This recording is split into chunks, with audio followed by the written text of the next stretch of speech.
The historian Kevin Cruz at Princeton has challenged me to produce even one example. Let me read his tweet. He goes, he's addressing Dinesh. He goes, "You keep claiming progressive historians ignore democratic ties to slavery and segregation." He goes, "I've repeatedly asked you to show even one example of this trend that you insist is widespread. Go on, show your work." Well, I think I should do that. And I'm going to focus today. I don't want to focus on the kind of third-rate historians that do work that is peripheral to the field. I want to pick on the big guys. And so I'm going to take on two of the most famous progressive historians. One is Eric Foner at Columbia, the author of the book Reconstruction. And the other is the historian Robert Dallek, the biographer of Franklin Roosevelt. I think he also did a massive work on Lyndon Johnson, which I could do a whole other show on, but I'm going to focus really on these two because they cover the territory that Cruz is talking about. In other words, he wants me to give examples that deal with slavery, with Reconstruction, with segregation, with racism, so I intend to do exactly that. Let's start with Eric Foner. Now, Eric Foner has written a book that is a 700-page book on Reconstruction.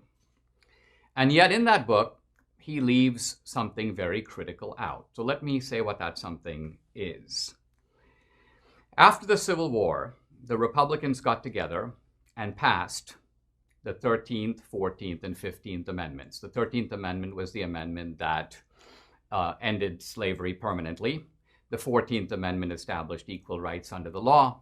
The 15th Amendment gave blacks the right to vote. These are absolutely critical amendments. They altered the Constitution in a radical way. They established rights that even the civil rights movement much later would be completely dependent upon. The civil rights movement, for example, the Voting Rights Act was dependent upon the 15th Amendment. The Civil Rights Act of 1964 appealed to the 14th Amendment and its equal rights provision. So here's my point. When you look at the actual voting, you find that Democrats vigorously opposed all three. Let me give you some numbers.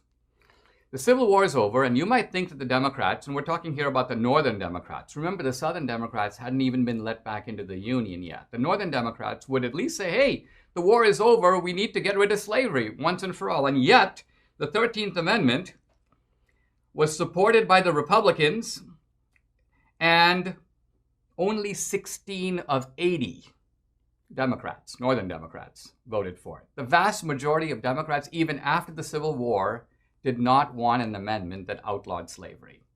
Now let's turn to the 14th Amendment and the 15th Amendment. How many Democrats voted for those? 0. Not one in the House, not one in the Senate. Now to repeat, these are not Southern Democrats. They're not Confederates. The Confederacy is not, the Confederate states haven't been readmitted yet. These are all Northern Democrats. And so the key lesson from this is that the opposition to slavery came entirely from the Republican Party. And the vast majority of Democrats, even in the North, were what Lincoln called the fire in the rear. They were, in a sense, backers of the Confederate cause. They, too, wanted to deprive blacks of fundamental rights. Now, you would think, in a book on Reconstruction, on this very subject, these votes would be recorded. That Eric Foner would go, this was the roll call vote. He goes into all kinds of absurd minutiae about Reconstruction, but he leaves the vote count out. Why? Why? Because he wants to camouflage the degree of complicity, not just of Democrats, but of Northern Democrats. The whole game that Foner plays throughout the book, and it's a very cunning game. He stops talking about Republicans and Democrats at one point, and he starts talking, in a sense, about progressives and conservatives. And here's his key move.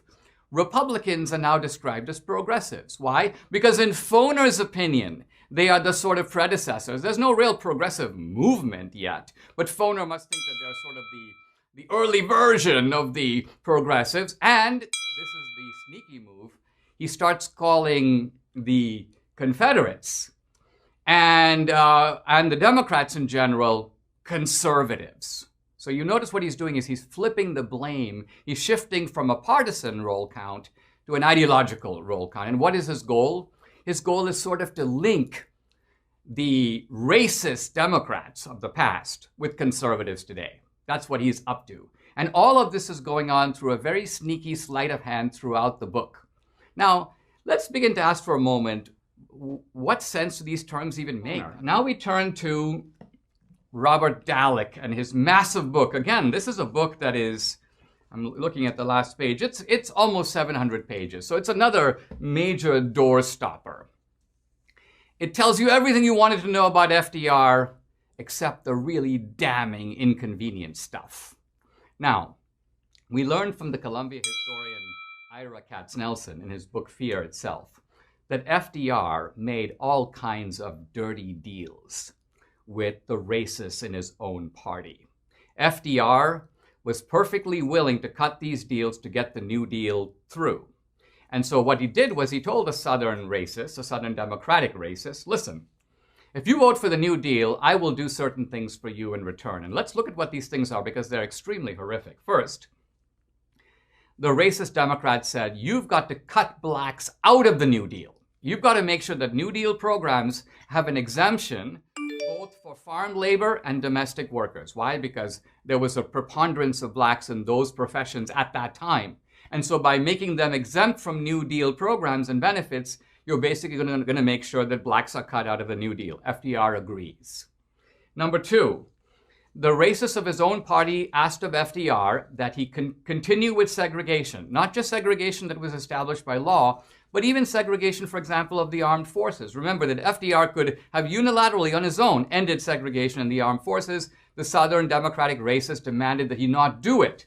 And FDR, again, agreed. The FDR administration made this Faustian or dirty bargain. And third, most damning of all, the Democratic racists insisted that FDR block anti-lynching laws. Think about this. These are the so-called Negro barbecues, the horrific events where people were hanging from trees and Democrats were standing around the trees and eating burgers and fries.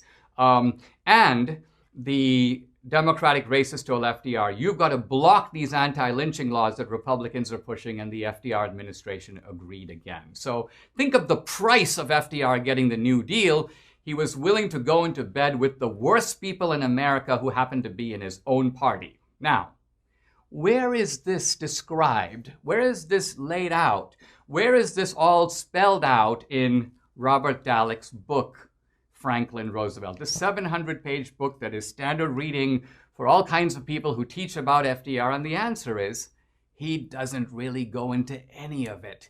He has the mildest illusions about New Deal programs, but even then written a way to camouflage what's really going on. He's camouflaging the dirty operation within the Democratic Party that screwed blacks over for half a century. It was only Republicans later in the 50s who said, okay, blacks need to be included in Social Security. Okay, we've got to continue to push for these anti-lynching laws. The bottom line of it is the Republicans were pushing to end lynching, and the Democrats were doing their best to stop them. Dallek will have none of it. He wants to give this canonized Saint FDR picture in which FDR's only flaws are things like, he wasn't progressive enough. He should have gone even further. So these two books, and they're written by eminent, well-known historians, are classic examples of ways in which the Democratic Party's deep complicity. I haven't even gotten into slavery. There are all kinds of things I still need to get into, and I'm going to pick that up perhaps tomorrow.